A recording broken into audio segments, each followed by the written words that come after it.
Bismillahirrahmanirrahim. Assalamualaikum warahmatullahi wabarakatuh.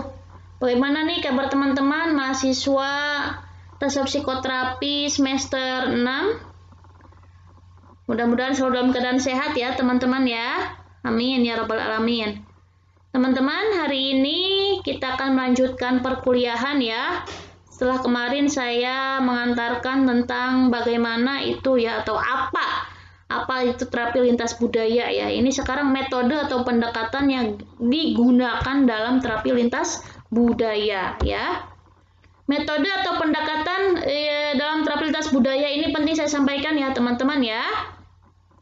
Karena kemarin sudah saya singgung bahwa lintas budaya berarti kita akan memahami beberapa budaya, nggak semua harus budaya kita pahami, beberapa budaya yang kita harus pahami ya, supaya nanti dalam proses terapinya itu berlangsung dengan efektif. Baik teman-teman, untuk mengawali perkuliahan hari ini, mari kita bersama-sama membaca suratul Fatihah. Ala hadhihi niyyah bisirril Fatihah. A'udzu billahi minasyaitonir rajim. Bismillahirrahmanirrahim.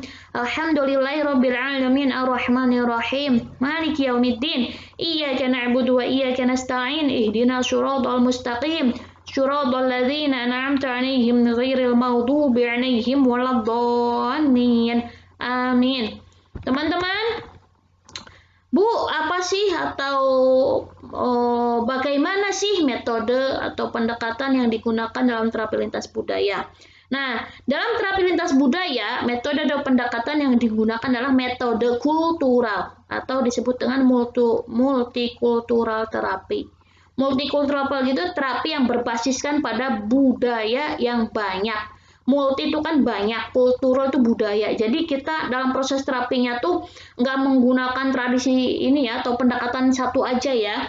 Itu bisa dengan menggunakan beberapa metode atau teknik ya dalam proses terapinya itu, karena nanti kalau proses terapi itu teman-teman tidak tidak sekaku seperti yang di teori-teori ya. Kalau kita ketemu orang tuh kan akhirnya cair juga, asal kita bisa kreatif ya bertanyanya seperti itu teman-teman. Jadi multikultural itu artinya multi itu banyak, kultural itu budaya. Jadi pendekatan yang digunakan adalah pendekatan yang berbasiskan pada banyaknya budaya. Kalau dulu teman-teman pernah belajar konseling dan psikoterapi, mungkin dulu dengan Bu Rinova ya. Itu dulu dijelaskan kan ada teknik atau metode atau pendekatan yang psikoanalisis, humanistik, kan seperti itu ya. Terus ada juga CCT, kognitif client center therapy, CCT ya, client center therapy, ada CBT ya, cognitive behavior therapy, seperti itu teman-teman ya. Oke, teman-teman, nah kalau dulu Bu Rinova sudah menjelaskan itu, nah teman-teman juga pernah mendengar mungkin ada terapi holistik ya. Holistik itu dengan menggunakan atau memadukan berbagai pendekatan ya, bisa disebut terapi holistik atau terapi eklektik.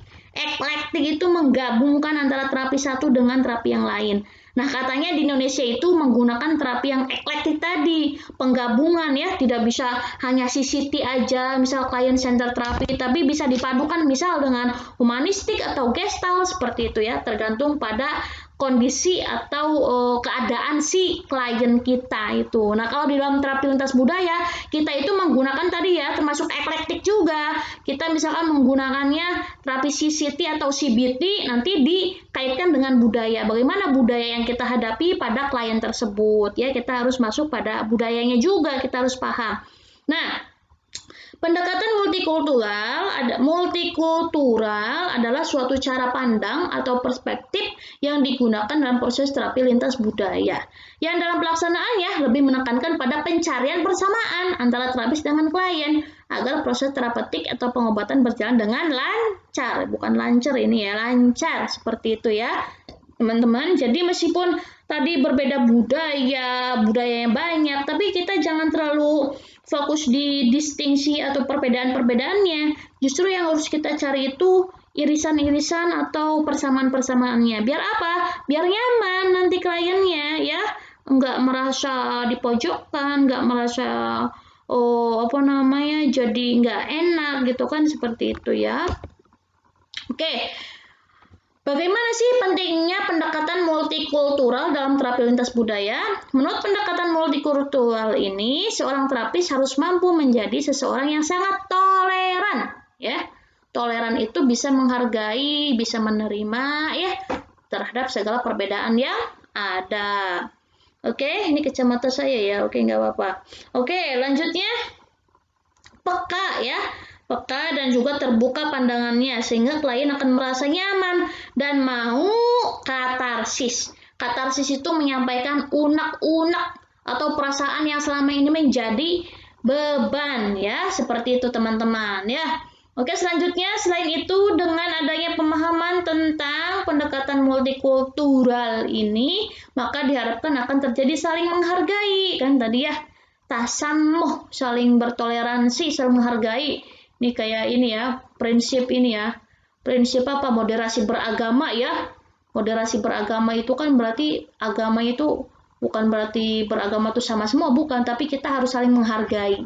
Harus moderasi. Moderasi itu harus beragama secara inklusi ya, teman-teman ya. Tidak menyalahkan orang lain, tidak merasa paling benar. Nah, ini terapi lintas budaya juga ini menurut saya agak ini ya, moderat moderat juga tengah-tengah kita itu kan, seperti itu, tidak merasa paling benar budayanya ya, yang lain salah kan, nggak gitu juga. Nah, di sini makanya kita harus jadi orang yang sangat bisa menghargai, saling melengkapi antara terapis dengan kliennya, sehingga tidak ada kesalahpahaman, tidak ada diskriminasi, dan tidak ada saling menjatuhkan ketika proses terapi berlangsung. Seperti itu teman-teman ya. Nah, landasan Al-Quran tentang keutamaan dalam memberikan terapi. Ini teman-teman harus tahu karena mahasiswa TP ya. Yang pertama dalam Al-Quran surat Al-Ma'idah. Ya, ini dalam Al-Quran dijelaskan bahwa dan tolong menolonglah kamu dalam mengerjakan kebajikan dan takwa, dan jangan tolong menolong dalam berbuat dosa dan permusuhan ya. Ayatnya gimana teman-teman? A'udzubillahi minasyaitonirrajim. Bismillahirrahmanirrahim. Wa ta'awanu 'alal birri wat taqwa wa la ta'awanu 'alal itsmi wal 'udwan wattaqullaha innallaha syadidul 'iqab. Nah, intinya seperti itu ya teman-teman. Jadi kita tuh harus tolong menolong dalam hal kebaikan. Nah, terapi itu proses menolong. Jadi teman-teman ketika jadi seorang terapis itu berarti teman-teman sedang menolong orang. Dan menolong itu adalah perbuatan yang terpuji. Akhlakul karimah, akhlakul mahmudah. Nah, seperti itu ya teman-teman ya.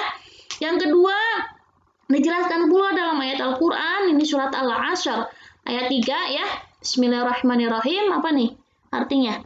Saling menasehati dalam kebenaran dan saling menasehati kalian dalam kesabaran. Watawasyaw bil haqqi watawasyaw bis sabr. Nah, itu ya.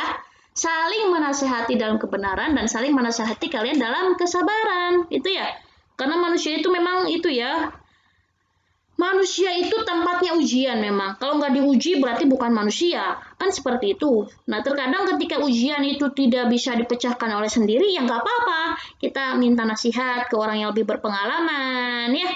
Minta nasihatnya, tapi jangan yang sesama masih galau. Nih teman-teman ada masalah ya, ceritanya yang sama-sama galau. Nah, itu nanti nggak menyelesaikan masalah. Minta nasihat itu pada orang yang berpengalaman, yang lebih tahu kan gitu ya. Kalau sama-sama galawar atau melankoli semua ya udah nanti nggak selesai, malah nanti nangis bareng-bareng apa ya gitu ya. Oke, yang terakhir ini ayat Al-Quran yang berkaitan dengan pentingnya pendekatan multikulturalisme dalam terapi lintas budaya. Ini ya, teman-teman ada Al-Hujurat ayat 13. Ini bunyi Al-Qurannya tuh, A'udzubillahi minasyaitonirrajim, Bismillahirrahmanirrahim. Apa nih? Kemudian saya artikan dulu ya ini ya, artinya kemudian Allah menjadikan kamu berbangsa-bangsa dan bersuku-suku dan agar kamu saling mengenal satu sama lain. Ini ya, inna ja'alnakum, yang itu kan apa sih bunyinya tuh, syu'uba wa qaba'ina lita'arafu itu loh teman-teman ya. Nah itu laqad apa ya, saya lupa ya, ini ayat Al-Qurannya ya. Min dzakari wa unsa itu loh. Innallaha atau apa itu ya, Al-Qurannya saya lupa ini, nanti PR buat saya ini, lupa ini. Kemudian Allah menjadikan kamu berbangsa-bangsa dan bersuku-suku. Nah. Laqad ja'alnakum syu'uban wa qabaila lita'arafu. Nah, laqad ja'alnakum syu'uban wa qabaila lita'arafu. Kemudian Allah menjadikan kamu berbangsa-bangsa dan bersuku-suku agar kamu saling mengenal satu sama lain. Jadi multikultural itu sebenarnya sudah ada ya di dalam Al-Qur'an ya, surat Al-Hujurat ini, bahwa Allah tuh menciptakan kalian tuh dari bersuku-suku, berbangsa-bangsa. Tapi itu untuk apa? Untuk saling mengenal satu sama lain, ya, saling menyatukan, ya, saling bertoleransi, menghargai, seperti itu ya teman-teman. Oke, bekal yang harus disiapkan untuk menjadi terapis lintas budaya. Yang pertama, mengenal diri sendiri. Ini teman-teman ya, kalau kita kalau kita ingin jadi terapis ya harus kenal diri sendiri dulu ya. Sebelum mengenali orang lain tuh harus kenal diri sendiri. Ini kalau mahasiswa TP, ini hadisnya kan sangat populer ya. Man arafa nafsahu faqad arafa rabbahu. Kenalilah dirimu, maka nanti engkau akan mengenali Allah. Seperti itu ya. Nah, ini kenal diri sendiri itu penting sekali. Yang selanjutnya, belajar terbuka, toleransi, menghargai, peka, dan juga empati dengan budaya tersebut. Jadi ini tipe-tipe orang yang tidak mudah menyalahkan orang ya. Tipe-tipe orang yang sangat toleransi dengan segala perbedaan. Ya ini ya yang terbiasa dengan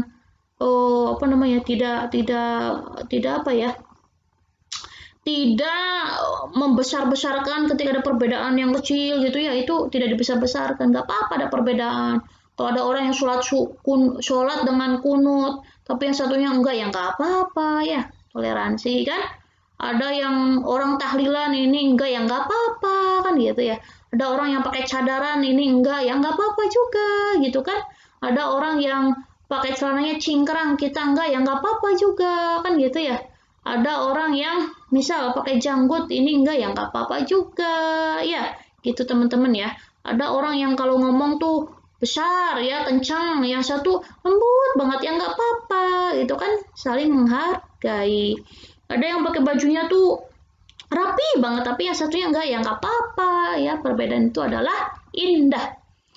Yang ketiga, memahami budaya orang lain dan mampu beradaptasi. Jadi tadi ya, sebelum kita terapi orang itu ya kita harus tahu dulu, oh nih nanti klien kita tuh dari sini loh, nah itu ya. Biasanya nanti ada make appointment, ada perjanjian ya, ada perjanjian dulu nanti. Oh ini nanti terapinya mau dilaksanakan di mana? Kita kan tahu dulu kan siapa klien kita, dari mana kan gitu. Jadi kita juga pahami. Jadi nggak semua budaya yang harus kita pahami, tapi sebelum proses terapi kita harus tahu dulu siapa klien kita itu kan, nanti kita bisa sesuaikan kan gitu. Selanjutnya, memahami tipe-tipe atau karakteristik klien ya, ini saya singgung ya teman-teman ya. Bagaimana sih tipe-tipe atau karakteristik klien? Ini kemarin Anda nanyain ya. Karakteristik pertama, klien sukarela adalah klien yang datang pada konselor atas kesadaran diri sendiri karena memiliki maksud dan tujuan tertentu. Ini nanti karakteristiknya terbuka. Tugas terapis tetap fokus memahami kondisi dan masalah klien. Ini enak ya, tinggal mendampingi klien untuk menemukan solusi setiap masalahnya. Jika klien tidak mampu menemukan solusi dengan dirinya, maka tugas terapis meliding, mengarahkan agar klien bisa mandiri menemukan solusi atau terapis bisa memberikan solusi atas masalah yang dihadapinya.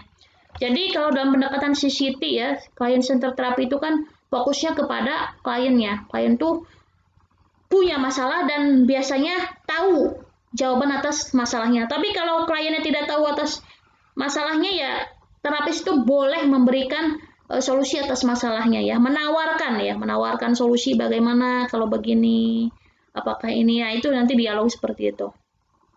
Terapis dapat menjadi seorang problem solver jika dibutuhkan ya. Nanti kalau klien yang nggak bisa ya kita nanti bantu leading untuk menemukan berbagai alternatif permasalahannya. Tapi nanti silakan, itu kan tergantung pada kliennya untuk memutuskan kan, seperti itu. Yang kedua, karakteristik yang reluctant klien. Reluctant itu pendiam. Klien yang datang pada terapis bukan atas kemauannya sendiri, melainkan atas dorongan teman atau keluarga. Karakteristiknya itu tertutup, teman-teman. Tugas terapis harus mampu memberikan rasa aman dan nyaman, serta mampu meyakinkan klien bahwa proses terapi adalah media atau wadah untuk memfasilitasi klien dalam membantu dan menolong dirinya dari permasalahan hidupnya. Terapis juga harus lebih aktif dan memiliki empati yang tinggi. Jadi kita harus lebih aktifnya, teman-teman. Nanya-nanya terus ya. Bagaimana ini hari ini? Ya nanti saya contohkan ya, tapi minggu depan aja ya, teman-teman ya. Yang terakhir, karakteristik ketiga, karakteristik klien yang krisis. Ini biasanya klien yang mengalami ujian hidup yang sangat pahit. Misalnya orang terdekat meninggal, kebakaran rumah, gagal jadi pejabat, asusila, ya. Oh, apalagi? Oh, yang berat-berat itu ya, ditinggalin siapa? Ditinggalin. Sekarang lagi booming ya, ada pelakor-pelakor gitu ya, ditinggalin pasangan gitu ya, nauzubillah min dzalik ya, jangan sampai ya. Karakteristiknya sangat emosional ini. Tugas terapis harus mampu empati dan sabar terhadap klien dan menenangkan kondisi psikologis klien sampai betul-betul tenang. Terus setelah itu dilanjutkan dengan proses terapeutik pengobatan. Jadi jangan ditanyain ke masalahnya dulu, biasanya harus tenangin dulu teman-teman ya. Itu harus kelihatan. Kita makanya harus tahu tadi ya bahasa verbal dan non verbalnya. Itu. Nah ini ya. Sampai faktor-faktor ya teman-teman ya.